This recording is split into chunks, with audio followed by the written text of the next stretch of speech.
This is Rabbi Son, hot takes on news, pop culture, and religion, hosted by Rabbi Patrick. That's me and my son, Javon. Spiritual, irreverent, always fearless, produced by Darshan Yeshiva, and boy, are we grateful. So, speaking of produced by, you know what might help to get more episodes produced would be your financial support. So, join Darshan Yeshiva, become a student. I'm not asking you to donate anything. Do not give us a dime. Just join a class, that's enough. And we'll keep producing this kind of content. And then, as per custom, we will now ask the question that changes, the response, I should say, that changes every single time, which is, Javon, how are you today? To which he responds, Fine. Fine. Javon is fine. That should be a piece of merch. It's just like a shirt that says Javon is fine. And then people will wonder, who is Javon? Or you can just be like, how are you doing today? Fine. Exactly. Nice. Make it simple. All right. So we were talking about something last night, and I don't even know how we got on the topic of it, but you seemed kind of interested in this question. So whatever it was we were talking about, I made the comment that you can never really quit Judaism. Actually, no, now I remember. So it's because we were talking about Jewish serial killers. There's only one that I know of, and how you might wonder whether he's considered Jewish anymore because he converted to evangelical Christianity while in jail. And so I made the comment, but you can't really quit Judaism anyway. And then you were like, oh, let's make that a topic. So what was it about me saying that made you think like, oh, that could be a topic? Well, I don't remember, but like, I don't know.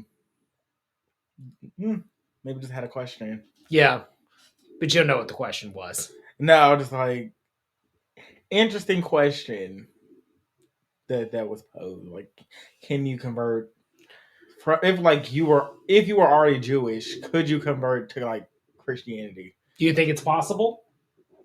The rabbis had very strong opinions on this. I don't think so. Yeah? Okay, why would you would say that you can't convert out, basically, is what? Exactly. Okay, so why do you say that? Like, if you're like ethnically Jewish, like then you can't really separate that just because you went over to Christianity. Right. Yes, you are still Jewish. It just happens you're practicing Christianity. Okay. So then here's an interesting question. So if there hypothetically was a country the Jews all moved to, I don't know, let's call it Israel. We'll just for a name. Would you say, if you were in charge of the ministry of absorption of immigrants, if someone says, well, hey, I'm a Catholic, but I'm an Ashkenazi, meaning like an ethnically European Jew, I should be able to move to the Jewish state and have citizenship. What would you say to that? Fine, because you're Jewish. No one told you had to, practice Judaism.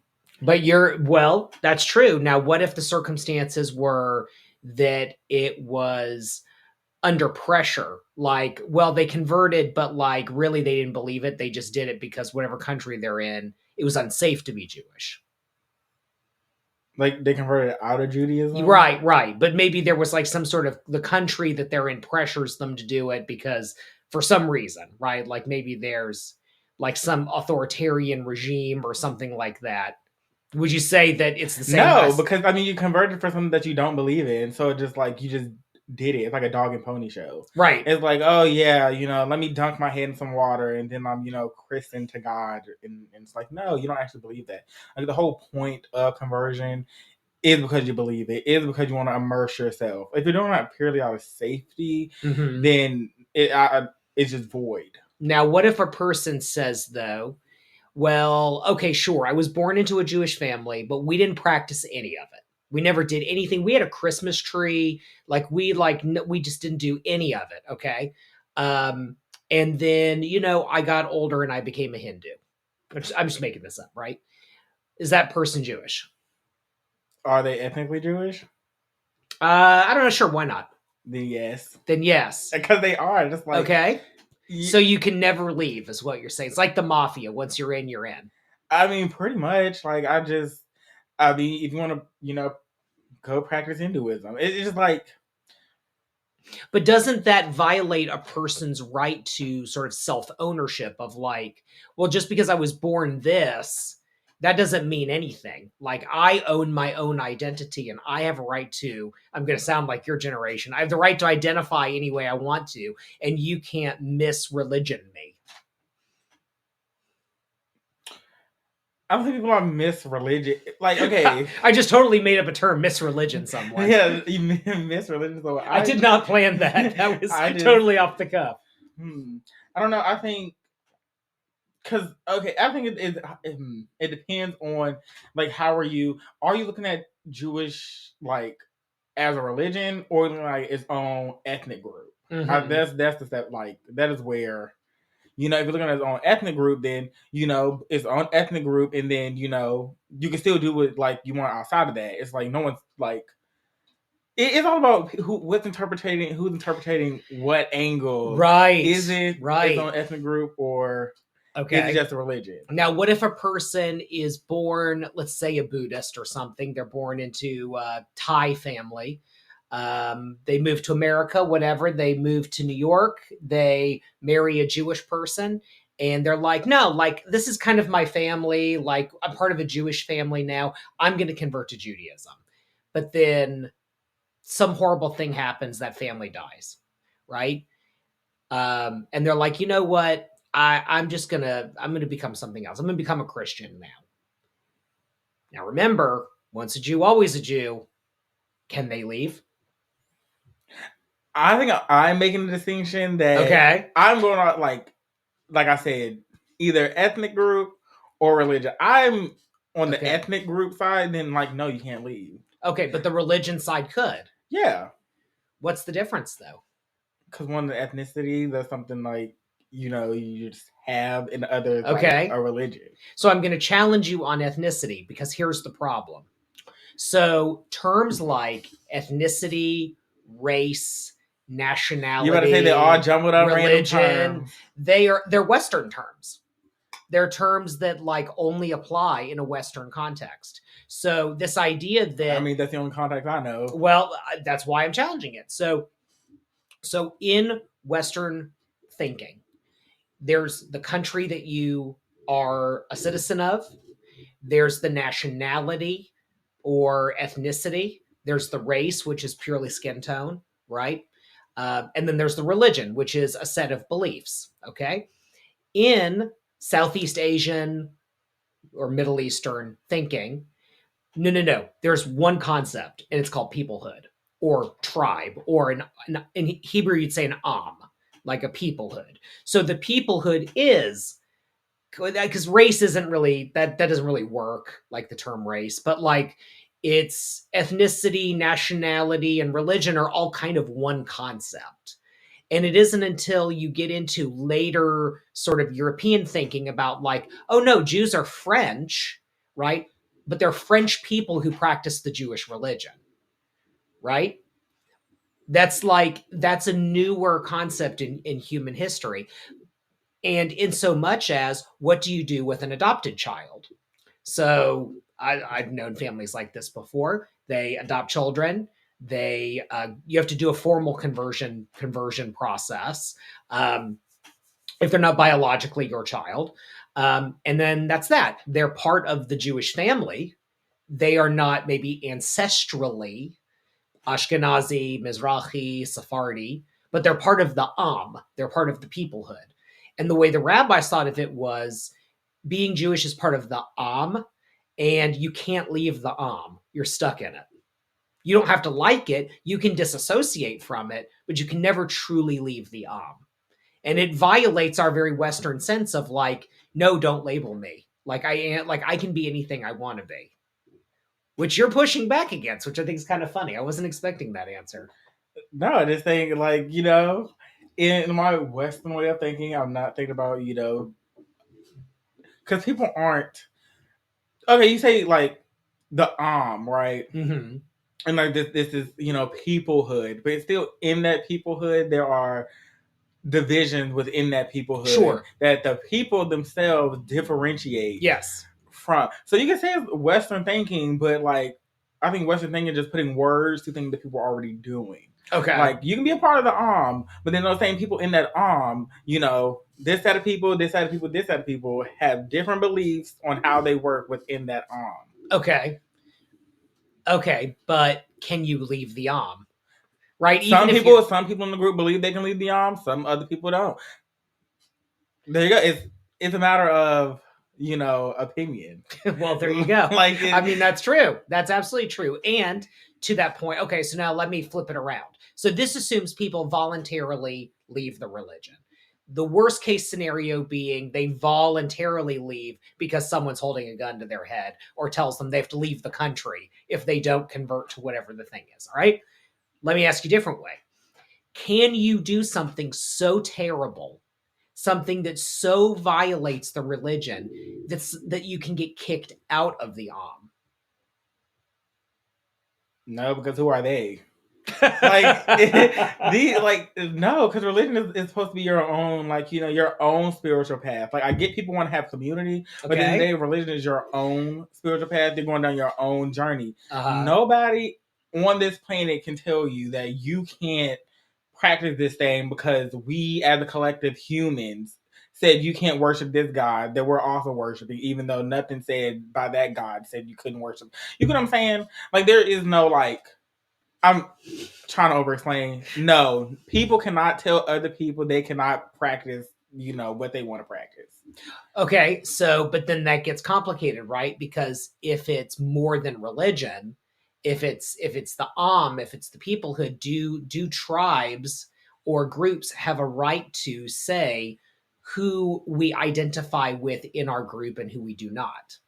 I mean, that's fine. And that individual that you disagree with can still practice that belief. It just so happens that you're not practicing that belief with them. Okay, so that is what the rabbis basically said. So the question of can you ever get kicked out? Well, so I'll go back. So can you ever leave? So the only thing you can do to truly sort of cut yourself off from community is by basically choosing, like, I am not this anymore, and to completely de-affiliate, disassociate. You no longer use that identity. Even so, there are rabbis that would say, nope, you cannot leave. It is impossible. It is intrinsic to who you are, including if you convert, including if you were like adopted, let's say, and you make some kind of argument like, oh, well, but like I was converted against my will because I was a baby. What did I know? Right? Something like that. So the majority of rabbis even would say, nope, no matter what you do, you cannot completely remove yourself. You can practice some other religion. You can say you're not Jewish anymore, but ultimately, like sort of on paper, you can never leave. It's impossible. Now, if you flip that around, can you ever get kicked out? So there's a concept called Apikoros. It comes from the word Epicurean. And it basically means someone who would have been thought of as like thinking outside of normative religious practice. This is a very, very old, it's a Talmudic term. And so there were all of these labels that the rabbis gave to like what qualifies someone as an apikoros, which is like another way of saying an apostate. I had it pulled up here because I actually thought it was interesting. There's a line, there's a bunch of them, but I was thinking Mishnah Torah. So this comes from Maimonides. So this is past the Talmud, but okay. So this is a couple of items from Mishnah Torah. So you are considered apikoros if you deny the existence of prophecy and maintain that there is no knowledge communicated from God to the hearts of men. If you dispute the prophecy of Moses, our teacher, if you maintain that the Creator is not aware of the deeds of people, each of these three individuals is in Apikoros, and then it breaks down even further. Individuals who are considered deniers of Torah and all this other stuff. So the reason why I bring this up is that there was a process that the rabbis used to use. It was called Cherem. And Cherem was like the formal decree of like, we as a Jewish community no longer consider this person Jewish. And to my knowledge, the last person to ever get this in any kind of formal sense was a rabbi named Mordecai Kaplan, who is the founder of Reconstructionist Judaism. And just looking over it, basically he did all three of those things. So he denied the existence of prophecy. He disputed and therefore disputed the prophecy of Moses. And then he believed in God more in the sense of like a force or a power, a little bit more blind to the everyday workings of humanity. So God is more like an energy that makes human beings greater rather than sort of a caricature of what people think God is. And so I guess you could say that like he loses on the first two, and then on the third one, maybe he gets like halfway. So two and a half moments of apostasy there. So yeah, so he was formally like kicked out of Judaism. But he kind of wasn't, because he's the founder of Reconstructionist Judaism. There's the Reconstructionist Rabbinical College. There are Reconstructionist synagogues everywhere. When I converted to Judaism, it was within the Reconstructionist movement. So, like, you kicked him out, but, didn't really go that far. The kicking out didn't really do much of a ban now, did it? I mean, yeah, kicking out. Like I said, who are these people to tell you can't do something? It's like, ideas change, minds change, minds evolve. Like, why would you ever, and this is like in any instance, have someone, just tell you this like this is the right thing, this is the right thing, this is the right thing, without you actually checking if it's the right thing or not. Whether or not you actually sit down and say, let me think about this. Mm-hmm. And let me think, could this have actually happened? Like, is this a probable thing that could have happened? Mm-hmm. And, that's why you get these different branches of these things. People Mm-hmm. had questions Mm-hmm. that weren't answered, Mm-hmm. or they, found other ways to answer them. Mm-hmm. And then, boom. Like, but at the end, who are those people? Who are those, yeah, who are you? Like, yeah. Mind your business. Mind your business. I just think that that's the ultimate, people have choices. This is a world of choice. Mm-hmm. And yeah, they try to kick him out. Then what happened? Boom, whole movement. Yeah. So really, no, you can't ever kick anyone out, because they would be like, well, you kicked me out, and then people are going to see that as, oh, why'd you kick him out? What are his ideas? Okay. And then they're like, oh, that makes sense. Oh, I believe what you're talking about. And then those people would be like, oh, see problems with, the side that we're on before. I'm like, oh, no, actually, this person makes a lot of sense. This is, I can see my life. This is more maneuverable for me. Right. So I'm going to go where I, have more space to breathe and to maneuver while still having those same roots. Right. Yeah, I mean, I think that's why, even though it runs contrary to our Western understanding of self-identifying and all of these other things, I actually think it's kind of a good thing that you can't get kicked out of Judaism and you can never really quit it. Because yeah, you'll practice whatever religion you want, but the fact that at the end of the day, even someone who is on a spiritual journey for 40, 50 years away from Judaism, if in the latter part of their life they walk into a synagogue and they're like, I don't know what's going on, someone is still going to hand them a book and say you're fine, just sit with me and I'll show you what to do, which is, I think, a harder ask for some communities and stuff like that. So I mean, 40, 50 years spiritual journey. I mean, sometimes you need to pack it up. That's a really long time. Well, I mean, think of it this way. I mean, so I'm not ethnically Jewish. Can I quit Judaism? I mean, converted, I'm a rabbi, I've given my life to this. I mean, you're too in it now. I'm too in it now. Yeah, you separated all the dishes. It's too late. We're beyond the pale. Beyond the pale. All right. Cool. All right. Well, this is interesting. Cool. Well, this is a little bit of a micro episode. If you like these sort of smaller episodes, please let us know. We're trying the longer ones and the shorter ones. You got to give us something to work with. So thank you, Javon. Appreciate you. Yeah, you're welcome. Thank you to our sponsors at Darshan Yeshiva for making this content possible.